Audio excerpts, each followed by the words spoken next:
Hi everyone, Cardinal Kelly Patrick here. I just said a short prayer in order for God to guide me with the right words to fall upon the hearts and ears and eyes of those in need of His guidance. I'm going to ask you a question real quick before we get started, and I want you to meditate on this. Please reflect deeply. Why should God let you into heaven? Be sincere. And also be sincere in where you derived your answers. Was it through what you learned through the way of man, or through what you have sought and learned through God's will and way? Do you know the answer? How do you know you infinitely know the right answer? Are you confident in your salvation? I want you to seriously think about these things tonight, okay? And you don't have to talk about it. You can comment on it if you want to.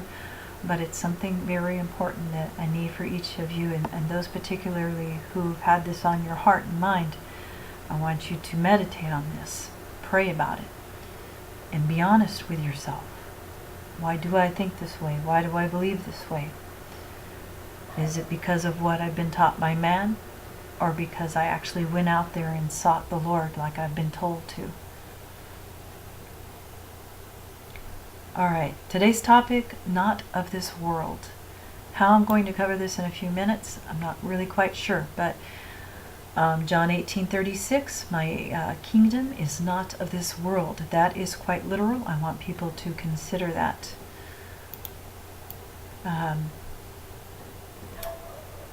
So first, let's back up a little bit on history and remind people so they don't fool themselves.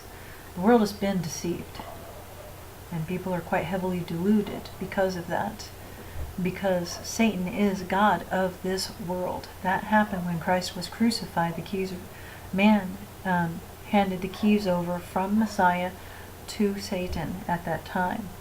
They removed their destined Redeemer.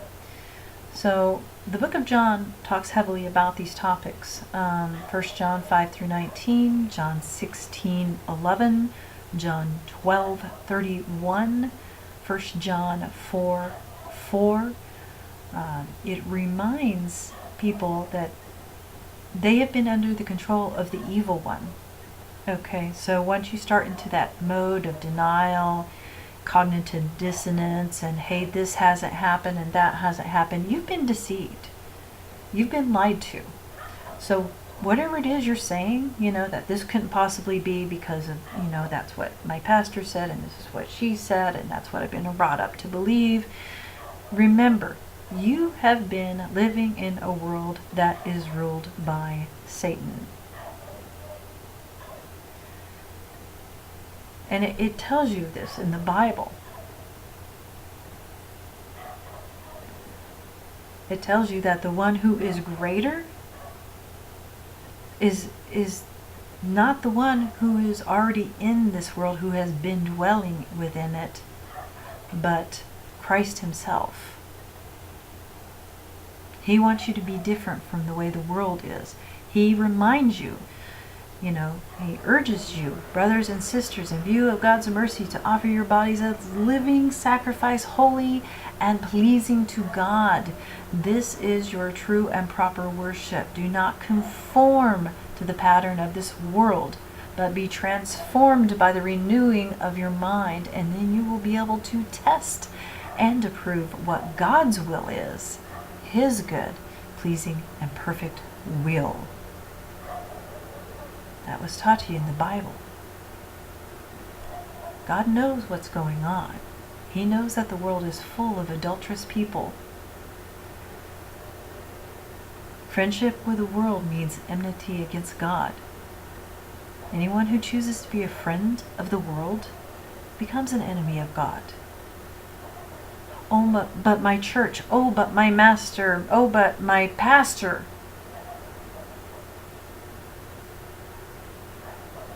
Think about what you're saying. Did you really think that God and His Son were going to come back and not bring correction and not bring truth, the whole truth? not these watered down versions that got all twisted and warped because they started using the Bible as a tool to make money and control people.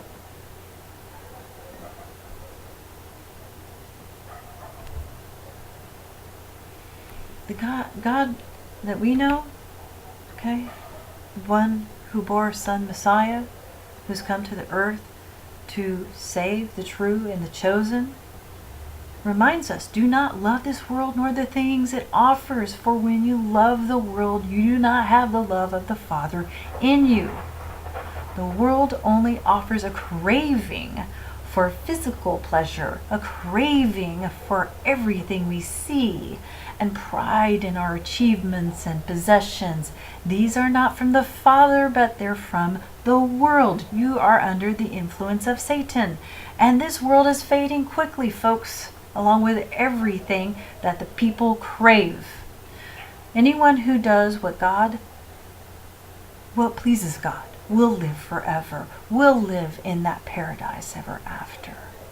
But if you're craving what this world is offering instead of the will of God, that is the test where you're failing. You need to fix it quickly.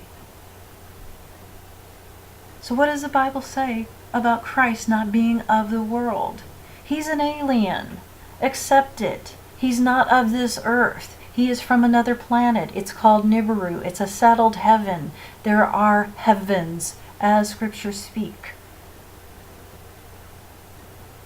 And now that Nibiru is in our solar system, it's very close to Earth, and this is why you're seeing the armies of heaven that are nearby. A lot of video has been taken as evidence of that. And no, they're not demons. That is some kind of fear-mongering that Christians and only Christians create, because nobody else believes in demons. Nobody else gives that much power to demons. Naturally, people that dwell in the way of the world and Satan would fall for that trap. Pay attention to John 8:22-24. So the Jews said, will he kill himself, since he says, where am I going? You cannot come. He said to them, you are from below. I am from above. You are of this world. I am not of this world. I told you that you would die in your sins. For unless you have believed that I am he, you will die in your sins. And that's something that's very true. It just wasn't for that moment in time. That's for somebody out there listening right now.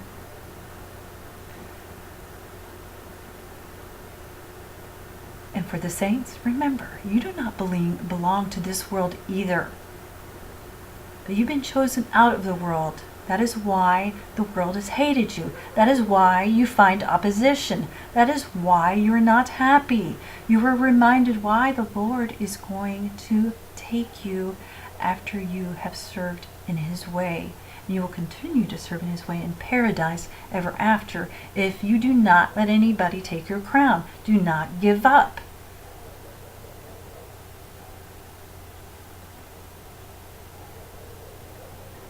It's even stated here, John 17:14-16, I have given them your word, and the world has hated them, for they are not of the world any more than I am of the world. My prayer is not that you take them out of the world, but that you protect them from the evil one. They are not of the world, even as I am not of it. Meaning we don't stand and serve for Satan. Satan is the great tester as well of the saints during Revelation 13:7. So you're not going to be happy. You're not going to be comfortable. What's the point? The point is to see it for what it is. Get yourself off the ground. Get yourself off of Satan's path. Get back on the light, the illuminated path.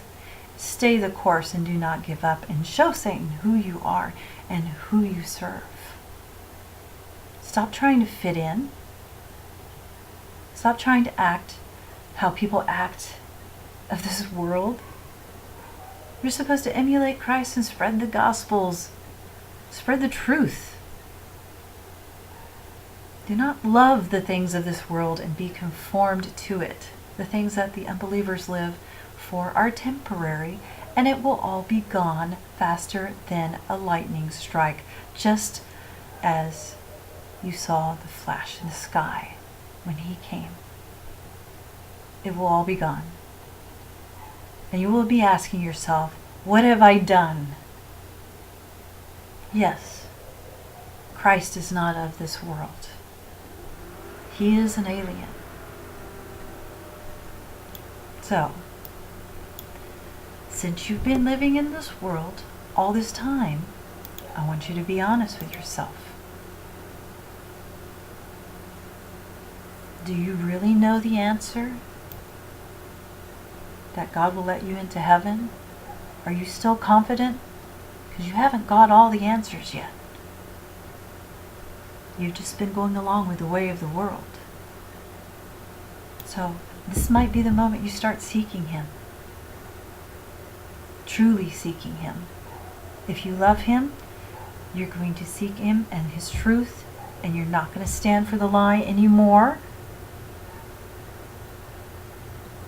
There's a lot to catch up on. You're going to have to go to the congregation of Lord Rael if you haven't already. And if you're there and you're still stuck in mud up to your knee, immobile from walking in His way, then you're dealing with one thing right now, and that's the principalities of darkness. You got to reject Satan, and you got to claim the light. Follow Lord Rael. You'll be a lot happier in the end. All right. Love you guys. Remember this: love God and love each other. There's only one way.